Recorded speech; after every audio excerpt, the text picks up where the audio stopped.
Shorekeeper is that one character that is considered an anomaly in Wuthering Waves because of her unique ability to be slotted into any team that you can possibly build, which makes her a must-pull unit for every account. While others may argue that the release of new units that perform better in a specific trio team composition is making Shorekeeper less relevant, like the Frolova, Cantarella, and Roja team or the Brand, Changli, and Lupa team composition, it does not change the fact that Shorekeeper can still act as a suitable replacement for characters like Roja and Lupa in such team compositions. The first phase of version 2.6 has presented us with the opportunity to pick up Shorekeeper once again, so this video will be my updated guide that will not only cover the basics but I'll also include some tips and tricks and how relevant some of her sequences can be for veteran players that might be watching as well. So let's get right into it. Forte circuit. If you don't know what forte circuits mean by any chance, just keep in mind that it's a term that can be used interchangeably with a character's playstyle. Shorekeeper wants you to mostly do basic attacks that will allow her to generate these forte stacks, as you can see right here on top of her health bar. Attacking enemies with basic attacks will also generate these orbs right here that will turn into butterflies to do damage to the enemy after 6 seconds. But if you already have 5 of these orbs on the field, your next basic attacks will instantly convert the orbs into a butterfly. You might be thinking that this is a good thing because of the continuous damage from the butterflies when she has full forte stacks, which can also help you regenerate concerto energy since any damage you do to an enemy can help recover them. But unfortunately, the butterfly damage scales of attack instead of HP or even energy regen, and the concerto energy that you get from them is absolutely terrible. So don't continue to spam basic attacks to proc more butterflies when your forte stacks are full. Speaking of butterflies, using her skill will generate 5 of them to attack an enemy and heal all party members. When her forte stacks are full, simply hold your basic attack button to consume the stacks and summon a black hole vortex to pull smaller enemies together. This can disorient enemies as well, which helps keep them together for a short while during your rotations, especially when playing a character like Carlotta in the Tower of Adversity, whose damage is mostly single target focused. Now, while the vortex animation is ongoing, you cannot do any basic attacks even if you keep spamming it. So the trick that you can use to fix this is to simply dash when the vortex animation begins to cancel the specific animation that Shorekeeper makes. This will be super helpful during your rotations to reduce her on-field time. Also, if you're playing another character like Mortefi who is not concerto efficient, you can simply swap to him from Shorekeeper when the vortex animation begins to start his basic attacks from stage 3 up to stage 4, which can help him regenerate more concerto energy and reduce the time that you spend rotating your entire team. So this means that you can either dash to cancel Shorekeeper's specific animation and continue doing basic attacks while the vortex animation is ongoing, or allow both animations to proceed by just swapping to another character to do something and swap back to Shorekeeper to proceed with her specific rotation. Alternatively, you can consume the stacks by jumping and plunging to the ground, but never do this because you can be sent flying across the field by aggressive enemies. The heavy attack method keeps you on the ground, allowing you to dodge, and keep in mind that dodges also reward you with concerto energy.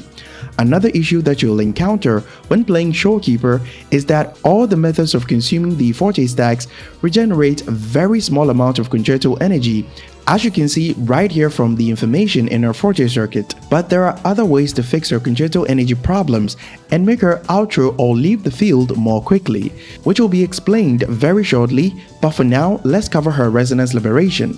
Using it will summon a blue circle, which does nothing really except healing the on-field character. But if you intro with another character on your team, the circle turns purple and grants up to 12.5% crit rate. Using another intro skill will turn the circle gold, which can grant up to 25% crit damage. Keep in mind that the crit buffs applies to every single character on your team. This means that all characters on the current roster, like Frolova, Cantarella, Zheji, Yinlin, and the ones that we'll get in the future with off-field damage capabilities, can all receive a damage boost from Shorekeeper's liberation. If you perform an intro skill while the golden circle still exists, Shorekeeper will cast a special intro skill with a 100% crit chance or crit rate that does pretty decent damage, depending on the build that you're running.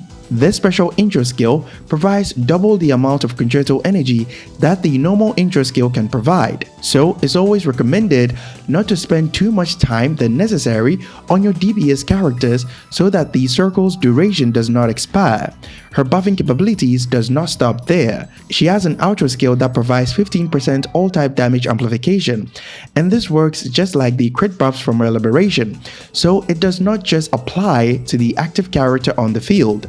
The outro skill also gives all teammates the ability to freely recover from damage and strike back with a dodge counter for 5 times in total. This can be super helpful for your main DPS characters so that they can do damage freely without worrying about losing outro buffs prematurely due to knockbacks from highly aggressive enemies. Team building. With the exception of Cartethia teams, due to Sanhua and Arrow Rover being easily accessible, feel free to put Shorekeeper into any team that you can possibly think of. So there are 2 ways that you can go about with Shorekeeper as far as team building is concerned. The first one revolves around dedicated main damage dealers with a high damage potential like Carlotta. So as long as you have a suitable sub-DPS buffer like Tall Chi, or even a hybrid like Brandt with an outro skill that Carlotta can benefit from, just add Shorekeeper. The second one revolves around mono-attribute team compositions. If you cannot afford 3 units, all you need to do is to secure 2 units where one has an outro skill that the other can fully benefit from, like Changli Brandt or Lupa Brandt, and just finish it off with Shorekeeper. For the Mono Havoc team, just focus on getting Cantarella for Forlova, slap on Shorekeeper, and you're good to go. So as long as you have Shorekeeper, you don't really have to worry about pulling for 3 units to form a single team composition. The game has not reached the point where you need 3 hybrid units that have a 100% synergy with one another, so Shorekeeper is not falling off anytime soon. Build. For weapons, if you cannot afford her signature, just get at least 1 copy of Variation and you should be good. For those who have multiple copies of Variation, don't refine it just yet because you'll probably need one for Baija very soon for the new Tower of Adversity due to the 2 extra floors in the middle tower.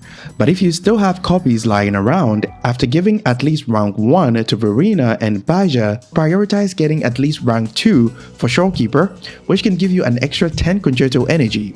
If you're new and you don't have Variation, the Call of the Abyss Rectifier should be a suitable placeholder because of the energy regen substat, so grab yourself 1 copy from Wei's shop in Huanglong and use it until you can get Variation or her signature weapon, but do keep in mind that her signature weapon is not a must pull. For echoes, you should be running the Rejuvenating Glow 5-piece effect. The focus will be crit damage, Fallacy of No Return to make her special intro skill do a little bit more damage since it's guaranteed to crit.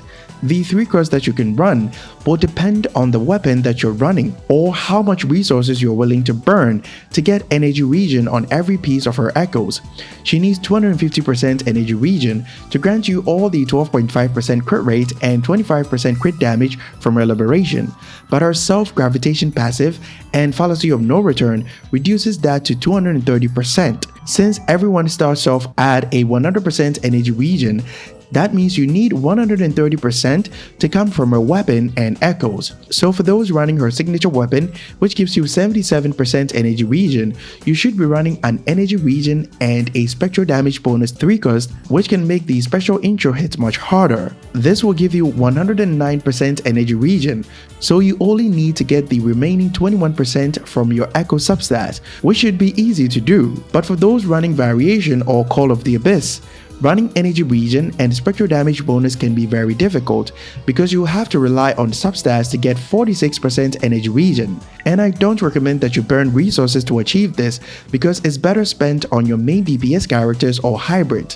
So if you fall into this category, run double energy regen 3 cost so that you only need to get the remaining 14% from your echo substats. The 1 cost will be HP % main stats to help with the healing that you can provide. For talent priority, focus on leveling up the intro skill to level 10 because of the damage from the special intro skill. You can then focus on leveling up the liberation and skill because of the healing that they can provide. But for forte circuits and normal attacks, they can be left at level 6.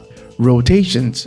I'll be running an R1 variation to help those who do not have multiple copies for this showcase. I'll also not be dodging with Shorekeeper in the rotations since dodges gives you concerto energy. This can help you fully understand how her rotation works so that you know exactly what to do when the enemy's vibration strength is broken. We first start with her skill and basic attack to fully fill her forte stacks, heavy attack, dash cancel, basic attack again to fully fill her forte stacks, then heavy attack. You can see that after the second heavy attack, we have more than 75% of her concerto energy filled up, so using her liberation will now fully fill her concerto energy.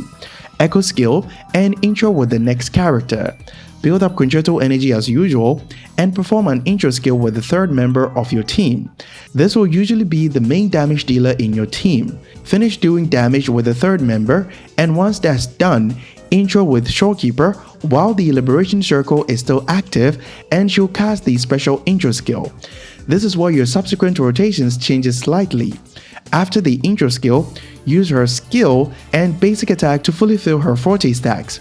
Heavy attack and dash cancel the animation as we did before, but now you can see that we have generated enough concerto energy with one heavy attack instead of two, such that using her liberation will now fully fill her concerto energy to outro from the field. And this is because of the 20 concerto energy that we got from the special intro skill instead of the 10 that you can get from the normal intro skill.